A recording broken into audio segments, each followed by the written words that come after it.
There are vital leaps that have become a state of instability in the political decision and external movement of the leaders of the United States of America during the previous and current periods, given the state of ideological fluctuation between neoconservative ideas during the era of the 43rd President George W. Bush, to the progressive liberalism with the 44th President Barack Obama, then the nationalist conservatives in the administration of Donald Trump, the 45th President, until it reaches a new project to lead the world in conjunction with the 20th anniversary of the events of September 11, by getting out of the areas of tension and cost during the era of the current 46th President Joe Biden, whose applications have appeared successively on the case of the successive exit from the areas of turmoil through political understandings, by looking in particular at the Iraqi and Afghan situation. The question becomes about what the political and security situation in the Middle East can become, and which of the traditional or emerging powers in the region, or those in international circles, will succeed in filling the void America in the Middle East. Democrats' test. Based on the theory of leading from behind, Democrat Joe Biden adopted what former President Barack Obama had established by reducing military intervention in the region, so as not to repeat the predicaments of Iraq and Afghanistan. For example, the Obama administration refused to intervene militarily in the Syrian crisis, and was satisfied with the role of observer for international and regional powers. Towards moving the issue of keeping the fight against terrorism at the forefront of the American goals as it has been since the September 11 attacks, in exchange for other priorities in the region, for example, Washington's reassurance of allies in the region, support for democracy, reducing the degree of exposure, and reducing costs, side by side, the main goal of liberating the resources needed for the strategic transformation of the American administration into a competitor to the great powers, primarily Russia and China, a test that is still being adapted based on the following moves. Adoption of the flexible policies. By aligning the challenges of combating terrorism and supporting the American economy to meet the challenge of the rise of other international powers at the international level, by withdrawing from the areas of focus in the Middle East while retaining elite special forces to support rapid intervention operations, relying on air surveillance and control systems, drones, and supporting local allies and the regional parties to balance the repercussions of withdrawal, and push other international powers to shoulder their responsibilities in the region, side by side, while relying on flexible policies based on efforts to increase Washington's non-military options, such as strengthening the diplomatic tool, reforming relations with partners, and reaffirming the commitment of the United States to international organizations. It is worth noting that the American presence in the trouble spots in the Middle East, such as Iraq and Afghanistan, help to exhaust the American economy in exchange for promoting Chinese progress at the economic level, for example, given that the latter does not fight wars, but rather invests in infrastructure and companies in most countries of the world, which is what it constitutes a real threat to the American hegemony over the international system and the absence of the principle of unipolarity in exchange for the strengthening of the pattern of multipolarity. Reducing the size of the military footprint. On the 4th of last February, U.S. Defense Secretary Lloyd Austin announced that his department would begin a review of the global power status of the U.S. military footprint, its resources, strategy, and missions. Previously, the Trump administration's American national defense strategy in 2018 focused on competition with China and Russia as a top priority, which he raised again in light of the current movements in the Middle East and the Biden administration's desire to shift focus away from the region, taking advantage of a number of indications, the most important of which are, the decline of the ISIS organization in Syria and Iraq, the legitimization of Arab-Israeli security cooperation in light of the so-called Abrahamic agreements, bridging the rift between the Arab parties, and President Biden's desire to reduce tensions with Iran and return to the nuclear agreement talks. All of these are indicators that push the current U.S. administration to reconsider the U.S. military position in the Middle East. It is worth noting that there are many propositions related to reducing the military footprint, the most important of which are, reconsidering the U.S. Navy's replacement of the continuous deployment of its aircraft carriers with shorter and less predictable deployments, as well as examining the possibility of diverting intelligence, surveillance, and reconnaissance assets away from the permanent presence in the Middle East, and the use of the American forces stationed in Europe to expand the intelligence range, as well as to balance the American exit from the region and reduce the permanent deployment operations in the Middle East and replace them with frequent and multilateral combat exercises, which is necessary with it to build partnership programs and conduct consultations, training, and assistance, especially with partners in the region such as Iraq and northern Syria, and in a manner that serves multiple interests, the most important of which are, deterring aggression, deepening interoperability, increasing regional cooperation, reassuring local governments, and enhancing their ability to protect their borders, thus reducing the American burden and maps of military deployment. Balancing the agendas of the inside and the movements of the outside. One of the most important tests that the Biden administration is undergoing with regard to the fulfillment of the U.S. election pledges, and the electoral slogan represented by America's Return, is reflected in the move to balance a number of points, the most important of which are: 1. The centrality of the withdrawal, despite the state of apprehension expressed by many, whether from the Republican or Democratic camp, about the repercussions of the post-US withdrawal from the Middle East, no one denied the importance of the withdrawal,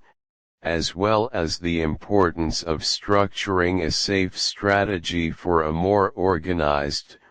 rational and less exit impulsively, which confirms that this issue carries a degree of consensus between the various strands, which supports the importance and vitality of this issue, as well as the need to deal with it. 2. Deteriorating internal conditions. The United States is witnessing very complex internal situations,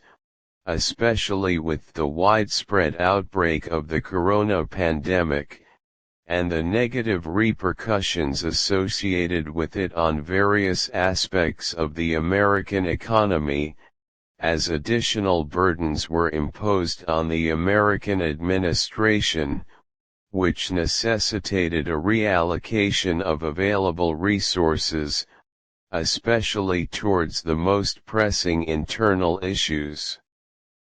There is no longer the luxury of choice for the United States to drain its resources abroad, while leaving internal issues without a real and practical approach. 3. Satisfying the American street. As the Joe Biden administration realizes that in conjunction with the 20th anniversary of the events of September 11, it has become necessary to absorb the state of discontent at home towards the problem of the American presence abroad, especially in the Middle East, and the accompanying high financial cost and humanity, which prompted the Democratic administration to deal with a vital issue, such as the issue of the U.S. withdrawal, to contain the overlapping and complex repercussions, which were negatively reflected on the state of public satisfaction on the American street. 4. Attrition of opponents. One of the most important American motives for declaring a military withdrawal from the Middle East is related to exhaustion of opponents, especially Russia and China, by pushing them to bear the cost of the expected negative repercussions from the withdrawal, especially after the existing possibilities towards the growth of refugee waves and the expansion of refugees. Scope of terrorist threats, growing political unrest. On the other hand, relying on this mechanism carries a degree of risk, given that the ability of these opponents to deal effectively with the turmoil of the Middle East following the U.S. withdrawal, means harming Washington's interests and declining its role in the region in favor of other actors. The dynamics of filling the blank. It seems that history is being reproduced again. In 1968, the United States deliberately filled the strategic void in the Middle East after the British exit as one of the indicators of the decline of the British Empire, to repeat the cycle again by announcing the American exit to appear a dynamic problem that is summarized in "Whose soul has to fill the void?" The United States in the region, which prompts us to explain the opportunities of regional and international powers in the region through the processes of replacement and substitution, as 1. Regional powers. The Middle East is not far from the repercussions of the American announcement to withdraw from the pivotal areas in the region, especially Iraq and Afghanistan, as the region is still suffering from contradictions, anxiety, and dislocation that followed the events of the so-called Arab Spring in the early years of the last decade, which some countries tried non-Arab regionalism, benefiting from it, was helped by the absence of a strong Arab regional alliance, far from the bilateral relations of the important countries in the region. On the other hand, the American announcement reinforced the movements of regional dialogue, which was reflected in a number of observations, the most important of which was represented in the Gulf-Iranian dialogue, and attempts to calm the troubled areas in Yemen, Libya, and Syria, and activate the foundations and networks of the Abrahamian agreements by strengthening the strategic Gulf Partnership. With the Israeli side, in addition to bridging the Arab rift, and attempts to qualitatively rapprochement and break isolation in the region, in addition to the attempt of Iraq, Egypt, Jordan, Syria, and Lebanon to reach initial institutional formulas for cooperation. To international powers, there are tendencies towards re-talking about the multipolarity pattern, especially in light of the successive spread of Russia, China, and a number of European actors. Therefore, it is likely that these international parties will seek attempts to fill the American vacuum, especially when it comes to security/political, and economic/trade balances, given a number of motives, most notably Russian motives in the Middle East. There is an interactive pattern that appeared clear in the Russian moves based on the mental perception towards repositioning at the top of the international system, and to reinforce this by restoring geopolitical influence in the Middle East, side by side,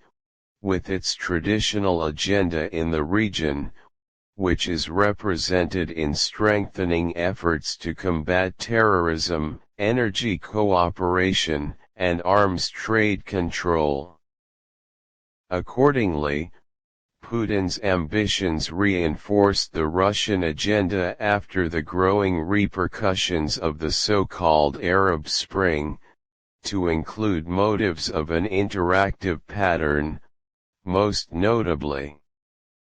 the inclusion of Russian interests as an equivalent superpower in the hierarchy of the international system, and the reproduction of the bipolarity pattern. Circulating around the southern NATO front, especially in the eastern and southern regions of the Mediterranean, Syria and Libya. Strengthening Russian relations with the rising powers in the region and the traditional actors in the Middle East. Chinese motives in the Middle East. Based on the vision adopted by the Communist Party to develop China to become a medium-level developed country by 2035 AD, and to become a superpower at the level of the United States in 2050, Beijing's moves come towards one of the most important regions that have a sub-geopolitical weight in the international system. In conjunction with the Chinese rise, the Middle East has enjoyed strong economic, technological, and development relations with China, as the Middle East is a geographic pillar and an important market value for giant Chinese economic link projects at the international level, such as the Belt and Road Initiative. China is the most important trading partner for the countries of the Middle East, by creating a Chinese economic model as an alternative to the Western model in the region, and promoting it through development processes in financially troubled countries, through the Asian Development Bank, which is now competing with the bank and the International Monetary Fund, which dominate the United States. It is worth noting that in 2016, China issued a white paper detailing its policies towards the Middle East, according to a cooperative formula based on three aspects: the first, the energy field; the second, the fields of infrastructure and trade and investment facilitation; and the third, advanced technical fields such as nuclear energy, space, and satellites. This was largely reflected in the growing volume of investment contracts and agreements to build infrastructure for renewable energy projects and modern technology projects, as well as the conclusion of armaments deals. The American threat contributed to the decline in the importance of the Middle East and the withdrawal from the region, to the position of China as an alternative actor to the American one, based on the economic and investment paper. European motives in the Middle East. One of the most important problems afflicting the European bloc towards the Middle East is the problem of terrorist organizations, and the problem of the growing waves of illegal immigration and refugees. Hence, European countries, through their qualitative presence in the Middle East, seek to make vital multilateral contributions to help address social crises and tensions between regional actors. De-escalation and reform in the Middle East is of paramount importance to Europe, through the adoption of a number of policies towards the countries of the Middle East, which can be summarized in 5 axes, namely: bilateral cooperation in the decision-making process between the European bloc and the Middle East. Exporting European rules of governance to the countries of the region. Develop the bonds of interrelations with actors without states. Building a pragmatic matrix based on mutual interests between the European bloc and the countries of the Middle East. Determining the nature of the common spaces and the divergent roles between the European bloc countries and the most influential traditional and emerging powers in the region. Possible repercussions. There are a number of possible repercussions that accompany the American withdrawal from the vital focus areas in the Middle East, the most important of which are the growing geopolitical competition in the region. With the withdrawal of U.S. and Western forces from Afghanistan and Iraq, it is likely that many regional and international powers will be involved in a geostrategic competition to take advantage of this step, despite its limitations, compared to the role that the United States played nearly 2 decades ago. Time. This is in view of the many attractive determinants of this matter, given the size and diversity of resources in the region, the centrality of geography, and the centrality of sea lanes, etc. The increasing dangers of terrorist organizations and the security dilemma in the region. This point is attributed to the security vacuum that the American withdrawal may cause, which pushes towards the reformation of parallel generations of terrorist and extremist organizations, in parallel with the weakness of the security structures in the politically volatile country. For example, the U.S. withdrawal from Iraq may encourage ISIS to expand in Iraq, and try to recruit more supporters for it, in order to balance the challenge of the popular mobilization militias, which may repeat the scenario of 2014, when ISIS took control of large parts from the north and northeast of the country, side by side, with the security threat from the repercussions of the Taliban's control of Afghanistan, and its implications for the repositioning of the ISIS organization towards transferring the centralization of command after a decline in Syria and Iraq, and the reproduction of the Iraqi model in Afghanistan, which was reflected directly on the background and political and security contexts of the Kabul airport bombings. Reproducing the priority of the refugee file, it seems clear that the refugee crisis will escalate in the next stage, especially in light of the ambiguity of the political scene, and the continuation of chaos at the security level in the region after the American exit from the region, especially Iraq and Afghanistan, and the qualitative withdrawal from Syria and Yemen. What reconsiders the European bloc's preparation for the consequences of that decision, in conjunction with the approaching date of a number of political elections,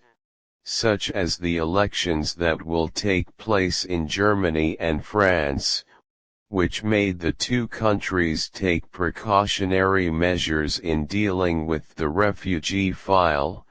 to avoid the right-wing populist reaction for refugees,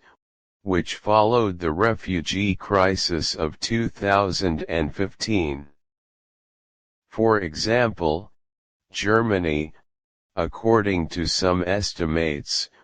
welcomed more than 1 million refugees in 2015 and 2016, which posed a challenge to its European partners, and almost led to the division of Europe in more than one direction,